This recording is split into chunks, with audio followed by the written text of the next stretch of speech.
Hello friends, I am Rachna from जेसर tutorials. आज के इस वीडियो में लास्ट ईयर का साइंस का जो पेपर है, साइंस 1 का जो पेपर था उसका सल्यूशन देखेंगे। तो जैसे कि क्वेश्चन नंबर 1A था, राइट द करेक्ट अल्टरनेटिव। तो राइट द करेक्ट अल्टरनेटिव में 4 ऑप्शंस दिए थे। According to Mendeleev's periodic law, properties of elements are periodic function of their atomic masses. इसका आंसर क्या होगा? Atomic masses. एटॉमिक नंबर्स मोजली का था, जो है मॉडर्न पीरियोडिक टेबल। मेंडलीव के पीरियोडिक टेबल के अनुसार एटॉमिक मास आंसर होगा। फिर सेकेंड क्वेश्चन था, the vapour content in the air is measured using a physical quantity called. तो यहाँ पे जो वेपर है, वेपर का कितना कंटेंट है एयर में, उसको मेजर करने के लिए क्वांटिटी यूज़ करते हैं जिसका नाम है एब्सोल्यूट ह्यूमिडिटी। ठीक है, एब्सोल्यूट ह्यूमिडिटी उसका करेक्ट ऑप्शन है। फिर थर्ड वाला देखते हैं, for the normal human eye the near point is at dash centimetre. ये तो बहुत ईजी था कि कितना नॉर्मल ह्यूमन आई के लिए कितना नियर पॉइंट कितना होना चाहिए, तो इसका आंसर होगा 25 सेंटीमीटर। फिर फोर्थ वाला है, the astronomical object closest to us is dashed in our galaxy. तो हमारे गैलेक्सी में सबसे एस्ट्रोनॉमिकल ऑब्जेक्ट ऐसा कौन सा एस्ट्रोनॉमिकल ऑब्जेक्ट है जो सबसे हम लोग से सबसे ज़्यादा क्लोज है? तो मार्स नहीं है, वीनस नहीं है, जुपिटर नहीं है, मून है। ठीक है, क्योंकि मून अर्थ का सैटेलाइट है, तो मून सबसे पास में है। मून सबसे क्या हो जाएगा? Astronomical object closest to us हो जाएगा। फिफ्थ क्वेश्चन की तरफ आते हैं, तो in the wilsley table method the participles of gas are separated by dash separation method. तो अगर विल्सली टेबल मेथड पढ़ा होगा तो उसमें जो जितने भी गॉन्ज सेपरेट करने के लिए क्या यूज़ करते हैं? ग्रेविटेशनल सेपरेशन मेथड का यूज़ करते हैं। तो इसका आंसर होगा gravitational. Froth flotation, hydraulic, magnetic, ये सब अलग है। विल्सली टेबल में ग्रेविटेशनल मेथड यूज़ होता है।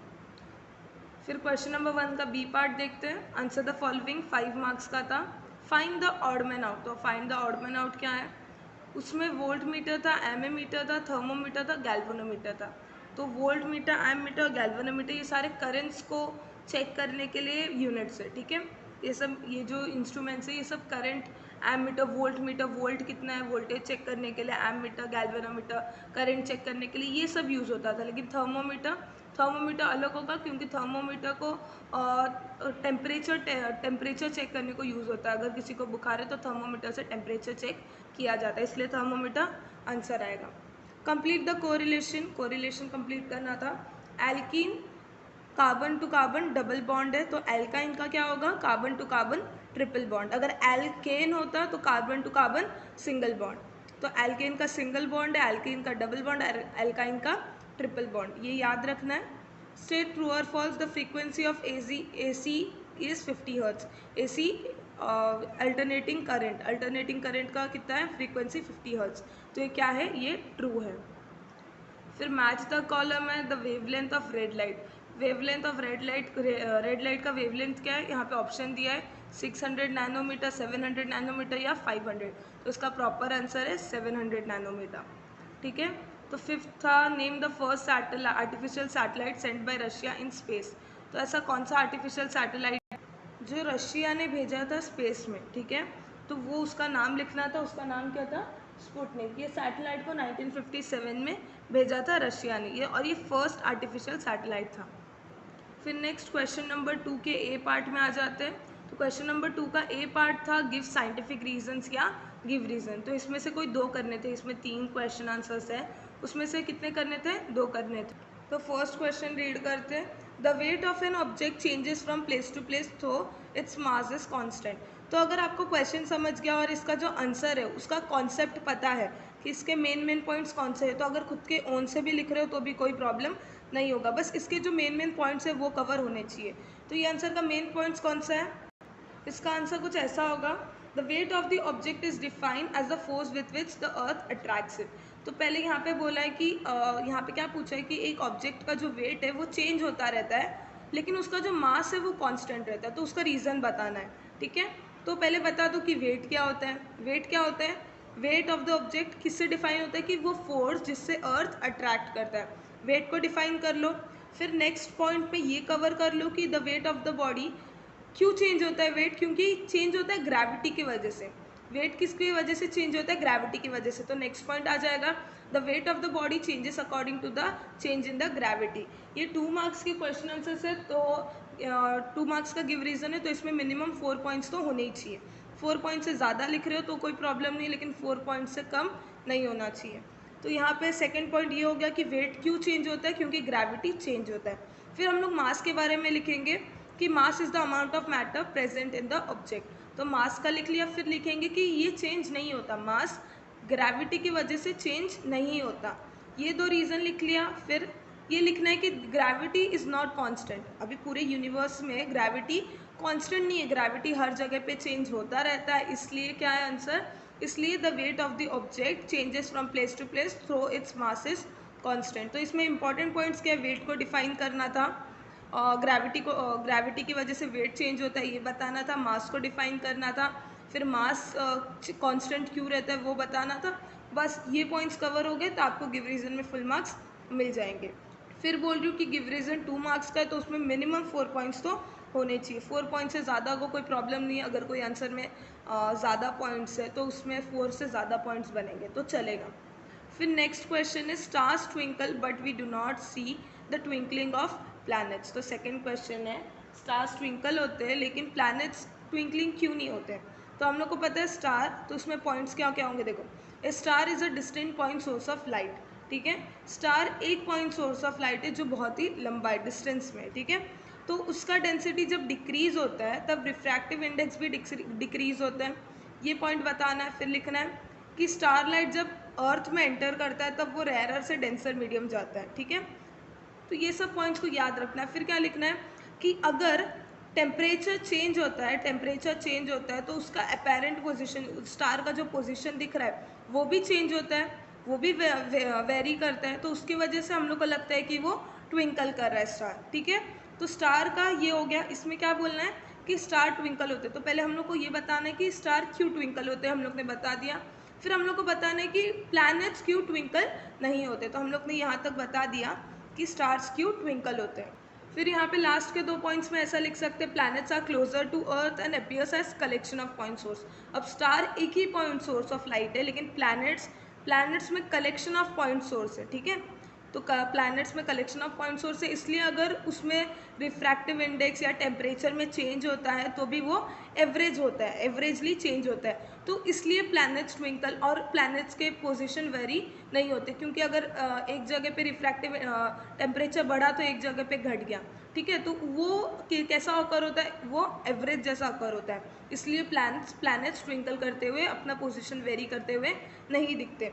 तो ये आंसर का 6 पॉइंट हुआ है, इसको 8 पॉइंट तक भी लिख सकते हो। ये आंसर के जो पॉइंट्स है वो बड़ा है, इसका जो मेन पॉइंट्स आने चाहिए वो लेंदी है, तो इसको ट्राई मत करो कि 4 पॉइंट्स में लिख लो, ये मिनिमम 6 to 7 पॉइंट्स में तो आने ही वाला है। ठीक है, तो ये था सेकेंड क्वेश्चन।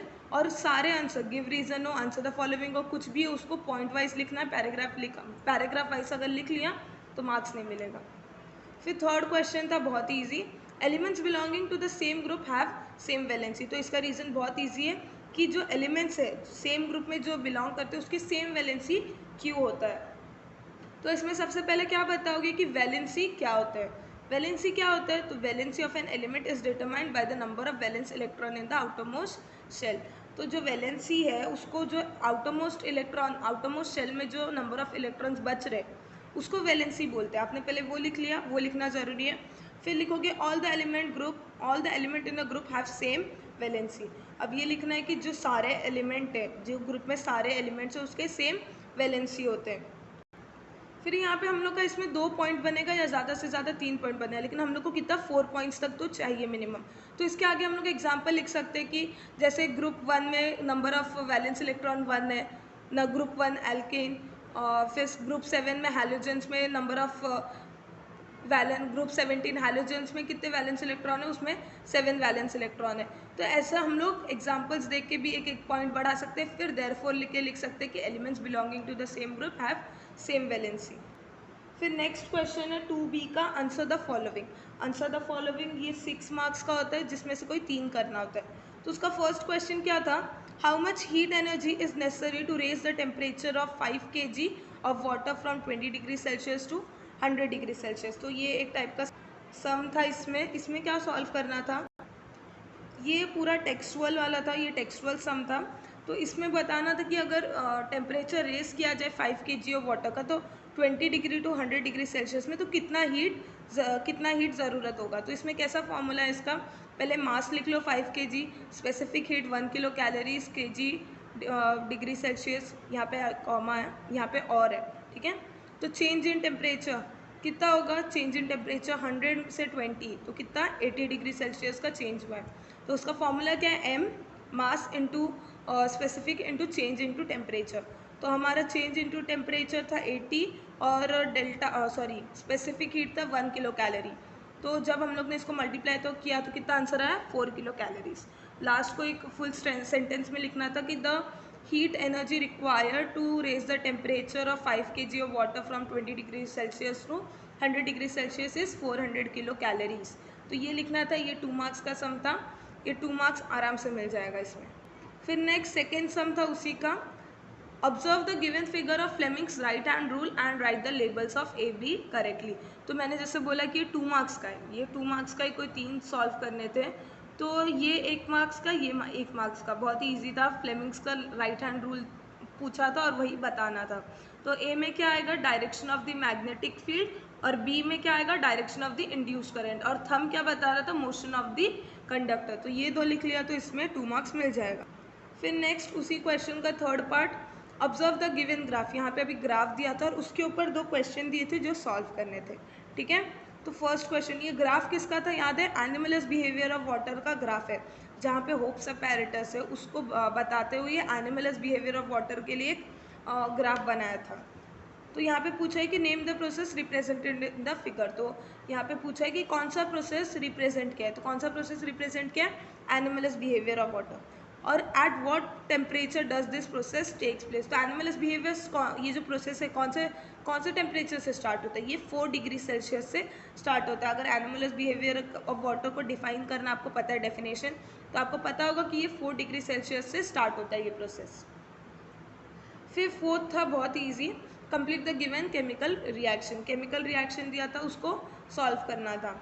यहाँ पे 2 मार्क्स का, 1 मार्क्स का उसका नाम बताना था कि केमिकल रिएक्शन सॉल्व करने के लिए 1 मार्क्स, और टाइप ऑफ रिएक्शन बताने के लिए 1 मार्क्स। तो CuSO4 प्लस Fe, तो ये क्या हो जाएगा, ये हो जाएगा FeSO4 प्लस Cu, ये इसका आंसर होगा। ये पेज नंबर 38 में भी अवेलेबल है।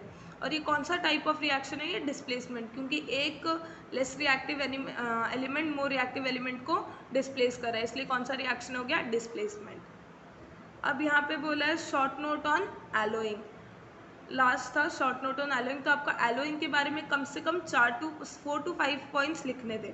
तो पहले आप क्या लिखोगे कि होमोजेनस मिक्सचर, एलोइंग क्या होता है, एक homogeneous mixture by mixing 2 metals in proper proportion, ठीक है, ये लिख लिया। फिर जो भी ब्रॉन्ज के साथ, या ब्रॉन्ज बनाने के लिए क्या चाहिए होता है, ब्रॉन्ज, ये भी एक एलोइंग प्रोसेस से बना है ये मेटल।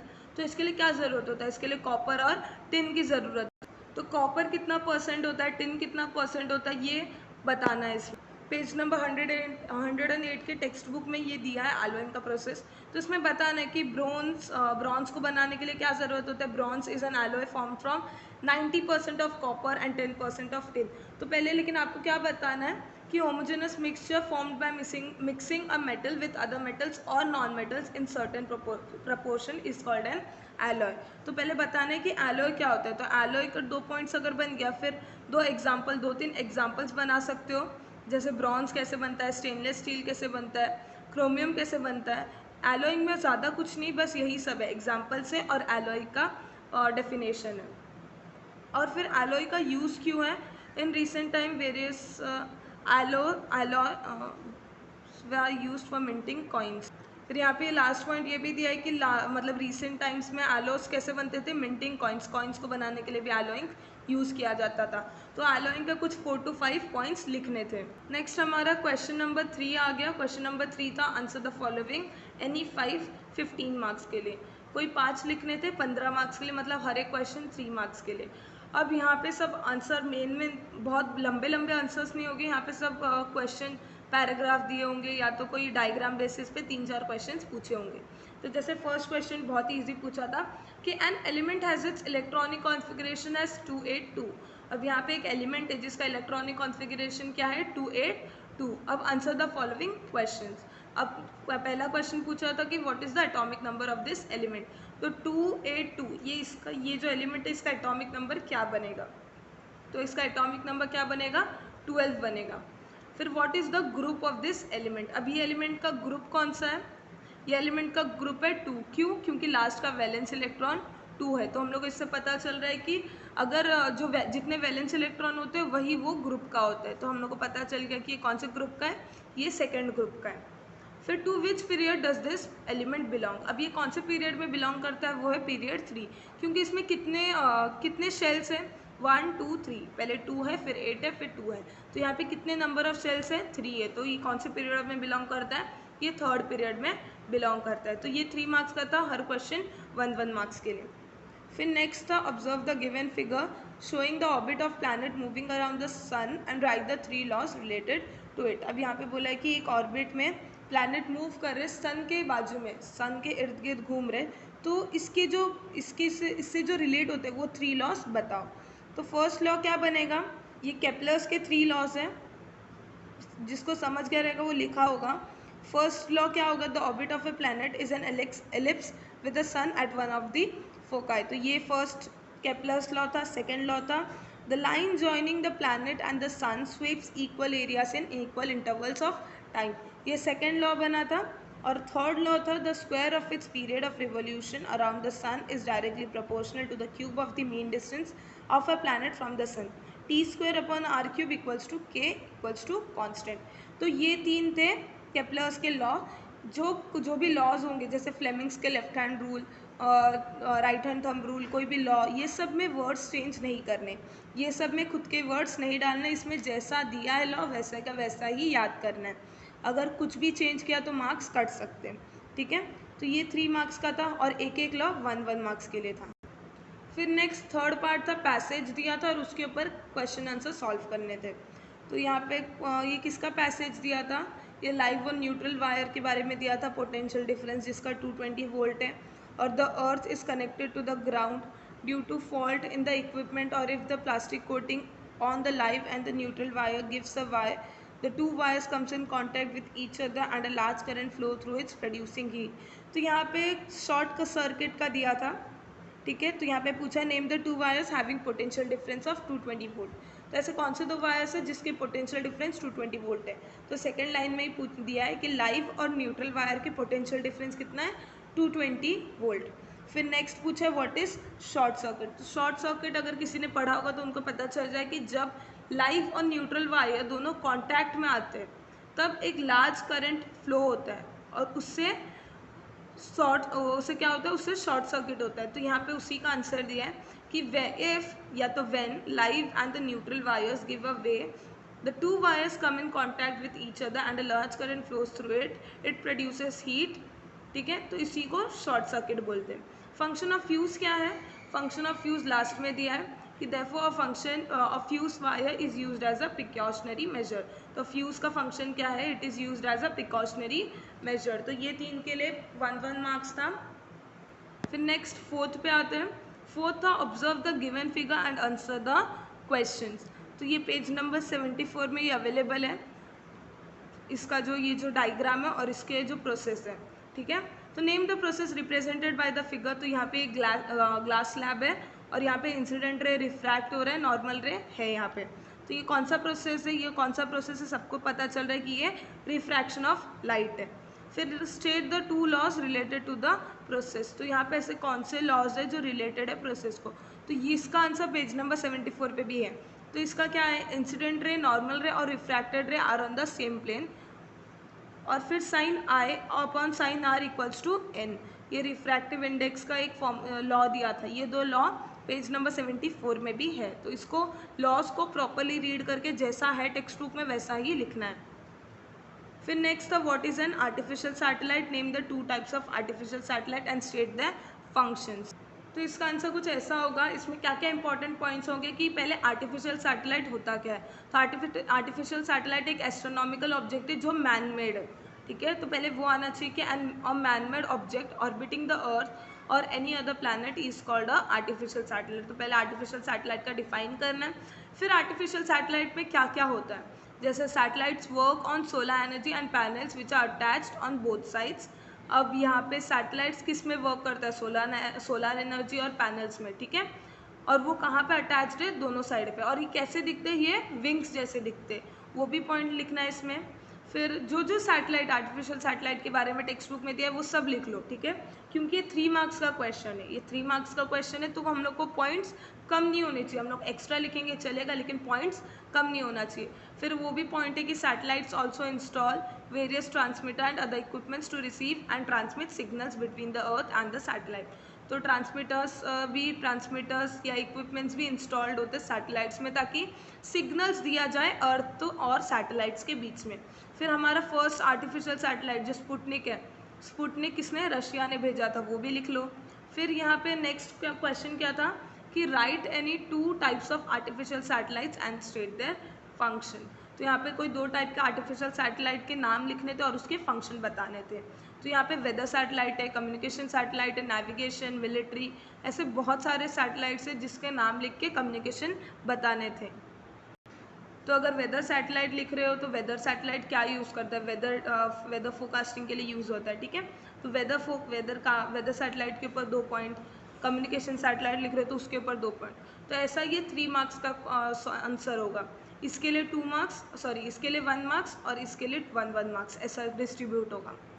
फिर नेक्स्ट जो है 6th question, answer the following question. इसमें 3 सब क्वेश्चंस दिए और पर सारे 1 मार्क्स के लिए। तो पहले बताना था कि डिफाइन हाइड्रोकार्बन्स। हाइड्रोकार्बन्स क्या होते हैं, वो कंपाउंड जिसमें कार्बन और हाइड्रोजन हो, उसे क्या बोलेंगे, हाइड्रोकार्बन्स। तो ये बताना था, इसको फुल स्टेटमेंट या सेंटेंस में लिखना था। फिर बी था name the types of hydrocarbons. Hydrocarbons के टाइप क्या होते हैं, सैचुरेटेड और अनसैचुरेटेड। फिर name 2 carbon compounds used in day to day life. तो ग्रेफाइट हो गया, शुगर हो गया, डायमंड हो गया, कुछ भी जिसमें कार्बन कंपाउंड्स है वो कुछ भी एग्जाम्पल लिख सकते हो। यहाँ पे एग्जाम्पल नाम लिखना था, उसका केमिकल फॉर्मूला नहीं लिखना था। तो ग्रेफाइट, शुगर, डायमंड, ऐसा कुछ भी लिख सकते हो। फिर नेक्स्ट क्वेश्चन था 7th one, observe the given reactivity series of metal and answer the question. तो ये रिएक्टिविटी सीरीज है जो टेक्स्ट बुक में भी अवेलेबल है। तो उसके ऊपर 3 क्वेश्चंस पूछे थे। तो रिएक्टिविटी सीरीज में क्या होता है, पहले हाईली रिएक्टिव एलिमेंट होते हैं, स्टार्टिंग किससे होता है, हाईली रिएक्टिव एलिमेंट से, और एंडिंग किससे होता है, लेस रिएक्टिव एलिमेंट से, लीस्ट रिएक्टिव एलिमेंट से। रिएक्टिविटी सीरीज अगर पढ़ा होगा तो आपको ये पता होगा, ठीक है। तो पहले क्वेश्चन स्टार्ट करते हैं। Name 2 metals which react with water. तो कौन से 2 मेटल्स है जो वाटर से रिएक्ट करते हैं, तो ये मेटल्स है जो वाटर से रिएक्ट करते हैं। तो इसमें क्या लिखेंगे, पोटेशियम लिखो, सोडियम लिखो, लिथियम लिखो, कैल्शियम, ये चारों में से कोई भी 2 लिख सकते हो। फिर नेम 2 मॉडरेटली रिएक्टिव मेटल्स। तो यहाँ पे मॉडरेटली रिएक्टिव मेटल्स कौन से हैं, ये हैं magnesium, aluminium, zinc, iron, tin, lead. तो इसमें से कोई भी 2 लिखो, मैग्नीशियम और एल्यूमिनियम लिख लो, सबसे बेस्ट होगा। फिर नेक्स्ट लास्ट है name the most highly reactive metal and the most less reactive metal. तो मैंने बताया था कि रिएक्टिविटी सीरीज कैसे स्टार्ट होता है, सबसे पहले सबसे ज़्यादा रिएक्टिव, जो सबसे ज़्यादा रिएक्टिव होता है, फिर सबसे कम जो रिएक्टिव होता है वो एंडिंग में होगा। तो सबसे हाईली रिएक्टिव कौन सा है, पोटेशियम लिख लो, और सबसे लो रिएक्टिव कौन सा है, गोल्ड लिख लो। तो इसमें 3 मार्क्स मिल जाएगा। फिर नेक्स्ट क्वेश्चन था कंप्लीट द फॉलोइंग टेबल। यहाँ पे एक टेबल था, उसको कंप्लीट करना था। ये किसका था, कार्बन कंपाउंड्स के लेसन का टेबल था। ये बहुत ही इजी टेबल था। यहाँ पे straight chain of carbon compounds दिया था, यहाँ पे स्ट्रक्चरल फार्मूला, मॉलिक्यूलर फार्मूला और उसका नाम। तो पहला सब लिख के दिया था कि C, उसका CH4, उसका स्ट्रक्चरल फार्मूला बनाया था और उसका नाम भी लिखा था। फिर सेकेंड में straight chain of carbon compounds बनाया था, C सिंगल बॉन्ड, उसका क्या होगा, तो उसमें कैसा होगा कि 2 C को सिंगल बॉन्ड बनाया और सारे हाइड्रोजन्स को अटैच किया।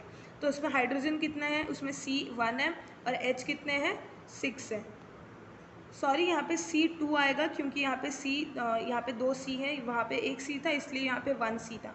यहाँ पे 2 C अवेलेबल है, इसके लिए यहाँ पे क्या आएगा, 2 C। और कितने हाइड्रोजन है, उसमें 6 हाइड्रोजन है, इसके लिए H6 आएगा। तो ये जो कंपाउंड बन रहा है उसका नाम क्या होगा, उसका नाम होगा ईथेन, ठीक है।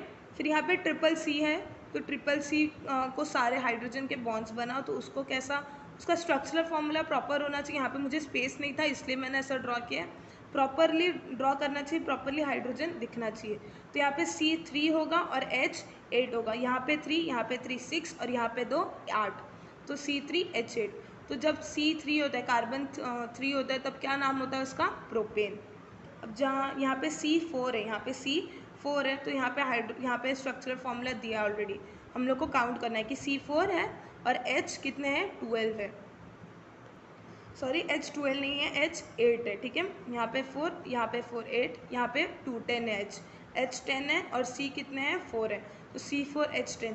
तो जब C4 होता है तब वो कौन सा फॉर्मूला, उसका नाम क्या बन जाता है, ब्यूटेन। तो ethane, methane, ethane, propane, butane. तो ये था। फिर नेक्स्ट फोर्थ वाला लास्ट क्वेश्चन जो 5 मार्क्स के लिए होता है। इसमें 2 सब क्वेश्चंस होते हैं, उसमें से कोई एक करना होता है। तो draw a scientifically correct label diagram of human I. Human आई का एक डायग्राम ड्रॉ करना था और उसके बेसिस पे क्वेश्चन सॉल्व करने थे। मतलब हर क्वेश्चन के 1 मार्क्स, 3 मार्क्स यहाँ पे हो जाएंगे और ह्यूमन आई का 2 मार्क्स डायग्राम के लिए। तो ऐसे ही मार्क्स डिस्ट्रीब्यूटेड थे। तो पहले पूछा है कि name the type of lens in the human आई। तो ह्यूमन आई में कौन सा टाइप का लेंस यूज़ होता है, डबल कॉन्वेक्स या कॉन्वेक्स लेंस लिख सकते हो। फिर name the screen eight which maximum amount of incident light is reflected. तो सबसे ज़्यादा किस में रिफ्रैक्ट होता है, आउटर सरफेस ऑफ कॉर्निया में। फिर नेक्स्ट है state the nature and image of object on the screen inside the eye. अब इसमें कौन से लेंस यूज़ होता है, कॉन्वेक्स लेंस यूज़ होता है। और कॉन्वेक्स लेंस में कैसे टाइप के ऑब्जेक्ट, कैसे टाइप की इमेज फॉर्म होता है, रियल और इन्वर्टेड। फिर लास्ट क्वेश्चन था second one, observe the following picture and answer the following question. तो यहाँ पे ये आयरन की रस्टिंग का क्वेश्चन बताया, आयरन की रस्टिंग का। तो पहले पूछा है कि व्हाट इज ए रस्ट। तो रस्ट क्या होता है, तो आपको लिखना था कि जब आयरन, रस्ट क्या होता है, जब आयरन डीके होने लगता है, जब आयरन सड़ने लगता है तब उसे रस्ट बोलते हैं। केमिकल फॉर्मूला ऑफ रस्ट क्या था, केमिकल फॉर्मूला ऑफ रस्ट यहाँ पे दिया है, ठीक है। तो वही कॉपी करना है क्योंकि यहाँ पे देखो क्या दिया है, observe the following picture and answer the question. फिर नेक्स्ट था write the reaction of oxidation of iron at anode, ठीक है। ऑक्सीडेशन लिखना था, एनोड में जो भी ऑक्सीडेशन है। तो एनोड कहाँ पे है, यहाँ पे, तो इसका आंसर ये यहाँ पे दिया है। फिर कैथोड में जो ऑक्सीडेशन है उसका लिखना था, तो यहाँ पे वो भी दिया है, वो भी लिख लो। फिर व्हाट इज कोरोजन। फिर यहाँ पे एक एक क्वेश्चन दिया है, 5 क्वेश्चन दिए, मतलब हर क्वेश्चन 1 मार्क्स के लिए। तो ये 4 लिखने के बाद व्हाट इज कोरोजन। कोरोजन क्या होता है, slow process of decaying of metals due to various components. कोई भी डीके, जब स्लो प्रोसेस होता है डीकेइंग ऑफ मेटल्स की, जब मेटल्स डीके होते हैं उसे कोरोजन कहते हैं। तो ये या तो जो आपने डेफिनेशन पढ़ा होगा उसके हिसाब से लिखो, या तो अपने ओन वर्ड से भी लिख सकते हो। तो ये था लास्ट ईयर का साइंस 1 का पेपर सोल्यूशन। अगर आपको ये वीडियो अच्छा लगा हो तो लाइक करो, शेयर करो और हमारे चैनल को सब्सक्राइब करो ताकि ऐसे और वीडियोस आपको मिलते रहें।